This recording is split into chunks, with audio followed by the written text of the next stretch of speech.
آج ہم کرسب سے کویشچن کریں گے۔ کرسب ہمیں یہ بتائیں کہ جادو جنات سے بچنے کے لیے عورتوں کو کون سی تدابیر استعمال کرنی چاہیے، اختیار کرنی چاہیے؟ بھیج دیتی ہیں۔ بالوں پر بہت سخت جادو ہوتا ہے نبی کریم، اور پھر بڑے بڑے ناخن جو ہماری خواتین۔ پلیز سبسکرائب آور چینل قرآن و حدیث میڈیا۔ السلام علیکم ناظرین، آپ دیکھ رہے ہیں قرآن و حدیث میڈیا۔ میں ہوں محمد اویس، ہمارے ساتھ قاری ابو عبیدہ صاحب موجود ہیں۔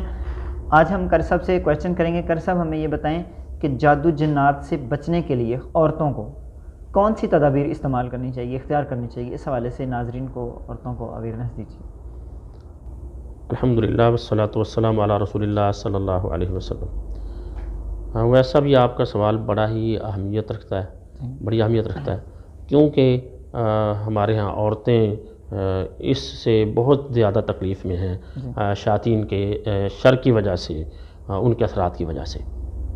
تو اس میں چند تدابیر جو میں نے دیکھی ہیں، جو مجھے سمجھ آئی ہیں علاج کے دوران بھی، تو ان میں سے ایک چیز تو یہ ہے کہ ہماری عورتیں اپنے بال، ان کو ایسے ہی جو کنگھی کے بال اترتے ہیں کنگھی کے ساتھ، ان کو ایسے نہ پھینک دیا کریں، اور نہ ہی آ کر جو خریدنے والے گلیوں میں خرید رہے ہوتے ہیں انہیں ایسے نہیں بیچ دینے چاہیے۔ چند ٹکوں کے پیچھے جو ہے نا وہ اپنے بال ان کو دے دیتی ہیں اور بیچ دیتی ہیں۔ بالوں پر بہت سخت جادو ہوتا ہے۔ نبی کریم صلی اللہ علیہ وسلم کے بارے میں جو آتا ہے تو اس میں بھی یہی ہے کہ لبید بن اعصم جو یہودی تھا، اس نے نبی علیہ السلام کے کنگھی کے بالوں پر جادو کیا تھا۔ تو ایک چیز یہ ہے کہ اپنے بال ان کو کاٹ دیں، اتنے چھوٹے کر کے۔ بہترین صدقہ جاریہ حاصل کرنے کے لیے اس ویڈیو کو لائک کریں، شیئر کریں اور کامنٹ کریں۔ ہمارے چینل کو سبسکرائب کریں اور پیج کو لائک کریں۔ قرآن و حدیث میڈیا۔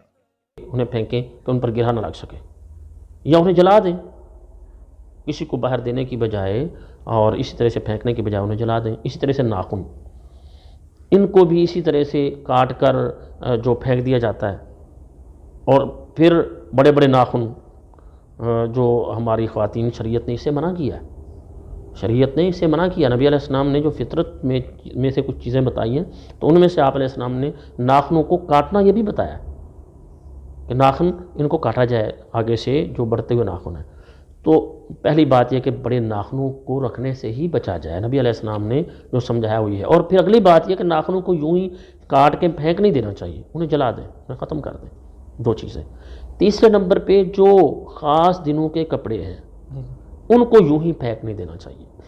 بلڈ لگا ہوا ہے، وہ بلڈ مطلب جو آج کل ہمارے ہاں پیڈ کا استعمال ہے خواتین کرتی ہیں، وہ بلڈ لگا ہوا ہوتا ہے اور اس کو یوں ہی پھینک دیا جاتا ہے۔ کوشش یہ کرنی چاہیے اس کو صاف کر دیں، پھر اس کو پھینکیں، اثرات موجود نہ ہوں۔ اگر کوئی کپڑے کا استعمال ہے تو اس کپڑے کو دھویا جائے، ورنہ اس پر بہت خطرناک قسم کا جادو ہوتا ہے ان کپڑوں پر۔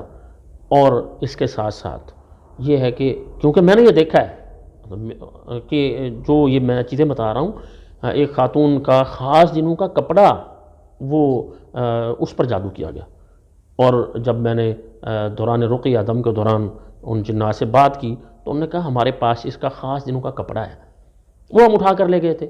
جادو کرنے والے جادوگر کے کہنے پر وہ کپڑا اس کے گھر سے لے کر گئے تھے، اور اس کلر کا کپڑا تھا۔ تو میں نے نصیحت کی، اور پھر وہ کپڑا وہ جنات لے کر آئے اور ان کے گھر میں آ کر انہیں رکھا، اور پھر ہم نے اس کو ضائع کیا۔ اسی طرح سے ہماری خواتین کو یہ چاہیے کہ جو اپنے کپڑے ہیں، لباس، ہر آنے والی عورت کو نہ دے دیا جائے۔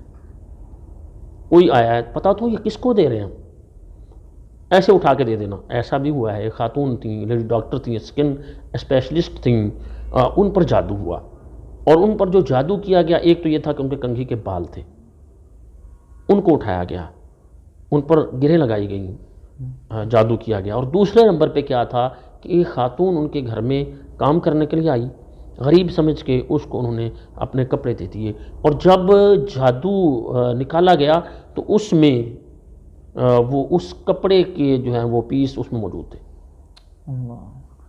وہ خاتون اس کو غریب سمجھ کے اس کو دے رہی تھی کہ یہ بیچاری غریب گھرانے کی ہے، یہ لباس لے جائے گی اور پہن لے گی۔ تو اس میں بھی احتیاط کرنا چاہیے دیتے وقت، کہ ایسے نہیں کہ جو بھی آیا اٹھا کے دے دیا، اس کا خیال کرنا چاہیے ہماری عورتوں کو۔ اور اس کے بعد یہ ہے کہ آیت الکرسی بہت بڑا دفاع ہے، اللہ تعالیٰ اس کے ساتھ حفاظت کرتے ہیں، اللہ تعالیٰ کے فرشتے محافظ بن جاتے ہیں۔ اور نبی علیہ السلام ہر نماز کے بعد آیت الکرسی پڑھتے تھے، اس کا اہتمام کرنا چاہیے۔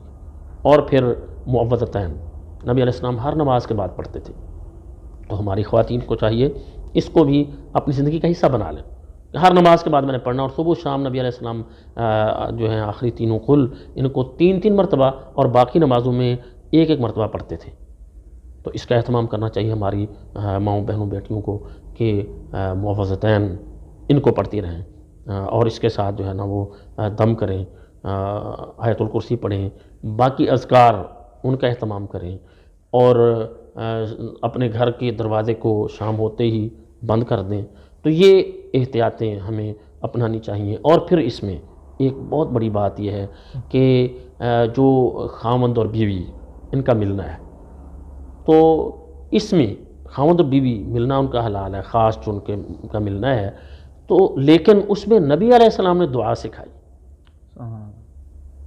بسم اللہ اللہم جنبنا الشیطان وجنب الشیطان ما رزقتنا، یا اللہ ہمیں شیطان کے شر سے محفوظ رکھنا، وجنب الشیطان اور ما رزقتنا، جو یا اللہ ہمیں تو دے گا اس کو بھی شیطان سے بچا کے رکھنا۔ تو یہ کتنی کمال دعا ہے، یہ دعا نہیں پڑھی جاتی، چھوٹی سی یہ دعا ہے، اس کا اہتمام نہیں ہوتا۔ اس کا مطلب یہ ہے کہ اس وقت اس کی ضرورت ہے کہ یہ دعا پہلے پڑھی جائے، ورنہ اسے سمجھ یہ آتی ہے کہ شیاطین اس موقع پر وہ تکلیف دے سکتے ہیں، اس میں داخل ہو سکتے ہیں، اور وہ اپنے کسی طرح کے بھی شیطان اپنے عمل میں وہ کامیاب ہو سکتے ہیں۔ اور شیاطین کیونکہ علاج کے دوران یہ دیکھا گیا ہے کہ جب وہ مریض میں حاضر ہوتے ہیں تو کہتے ہیں کہ جی ہم تو اس کے جسم میں داخل ہونا چاہتے تھے، اور یہ سب سے بڑا مشکل مرحلہ ہوتا ہے کسی کے جسم میں داخل ہونا، شیاطین کے لیے یہ سب سے مشکل مرحلہ ہوتا ہے۔ تو جادو کے ذریعے بھی بھیجے گئے جو جنات ہوتے ہیں جن کی ڈیوٹی لگائی گئی ہوتی ہے، تو وہ بھی آ کے ٹوہ میں رہتے ہیں۔ ایسے نہیں ہوتا کہ آتے ہی جسم میں داخل ہو جائیں، بندہ ذکر کر رہا ہے تو اس کو موقع نہیں ملے گا، وہ قرآن کی تلاوت کر رہا ہے اسے موقع نہیں ملے گا، قرآن کی تلاوت سن رہا ہے اسے موقع نہیں ملے گا۔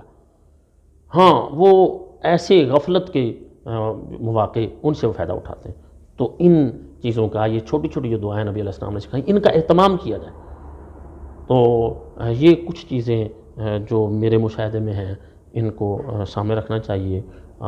تو اللہ تعالیٰ ہماری مائیں بہنیں بیٹیاں سب کو شیاطین کے ہر طرح کے شر سے محفوظ رکھے۔ بہت بہت شکریہ حسن جی۔ ناظرین ہمیں اللہ تعالیٰ عمل کی توفیق عطا فرمائے۔ اگلے پروگرام میں پھر حاضر ہوں گے، تب تک کے لیے ہمیں اجازت دیجیے، اللہ حافظ۔